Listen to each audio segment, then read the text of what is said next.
people, what you see in the reflection of the indices in GDP and the rest.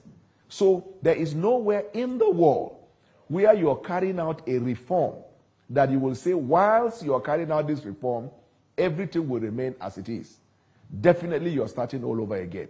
The good news I have to tell Nigerians is that if you look at the last 18 months, beginning with when the president started this reform process, we have now seen results coming from Data Bank House.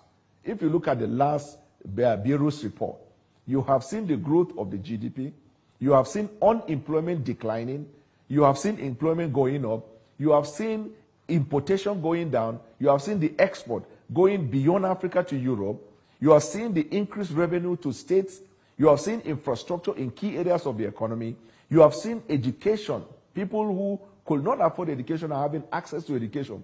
These are what they call fundamentals of the economy. They keep and make economy grow. You have seen that the banks and private sector are recapitalizing to become very strong and virile. You are seeing even in the media where your community lies, media is restructuring to build on media job that lasts not just for now but time after us. So we are under construction.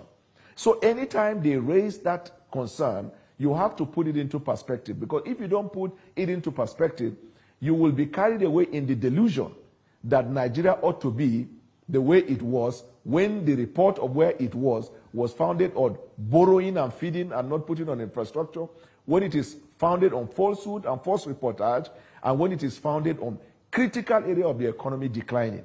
This is the explanation we give to the Nigerian people anytime such a conversation comes.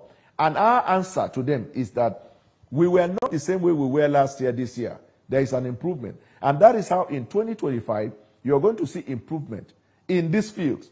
Why do we check our budget and look at our investment in security?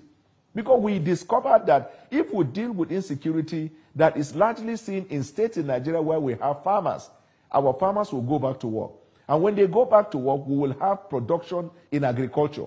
When we have production in agriculture, it will crash the prices of items in the market. Because a greater part of this inflation people are talking about is founded on food inflation. So when we deal with agriculture, we deal with insecurity, we'll have increased production in agriculture, and we will see growth. The president has put his own foot on the ground to focus on the non-oil aspect of the economy so we can have diversification of the economy. This is our answer to those who care to listen. Increased allocation to state governments. Earlier this year, Mr. President emphasized the critical role of state governors in driving Nigeria's prosperity and economic growth. He also mentioned, of course, that they get 65% of the federal allocation, which has significantly increased as a result of the removal of fuel subsidy. How do you think the subnationals have been able to, do you think they've been able to adequately complement efforts of federal government in this regard? So this is the point, and the president is always careful about not throwing the governors under the bus. That's why when they visited him in Lagos, he made it clear to them, even to allay their fears, that we are not after your local government because of the introduction of the local government autonomy. We want a Nigeria that will work.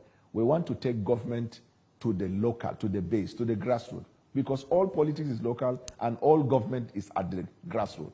We are concerned about the growth of Nigeria. We are concerned about the future of our people. Well, we are concerned about healthcare in Nigeria. So he made that clear to them. Now, if you bring every independent person to give his opinion as to the much that the federal government is doing and whether that is also reflected in the state, I have assessed and I've listened to a greater number of analysts, and they came to the conclusion that most states in Nigeria are not meeting up to expectation.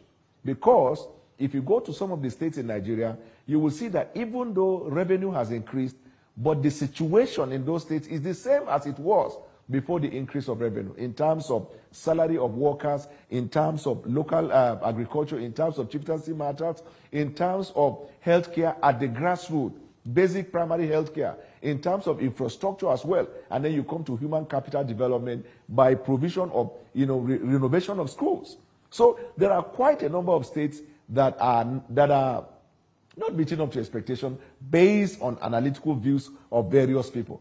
And that's why every time the president gives them the money, when they come and they say they needed money for that, he's always open to giving them. He enjoins them to please take this governance to the people. The reason we are taking this direction is so that every Nigerian, he has always been emphasizing that he wants a government that works for all. Not a government that works only for private sector or a government that works for the elite, because the nation consists of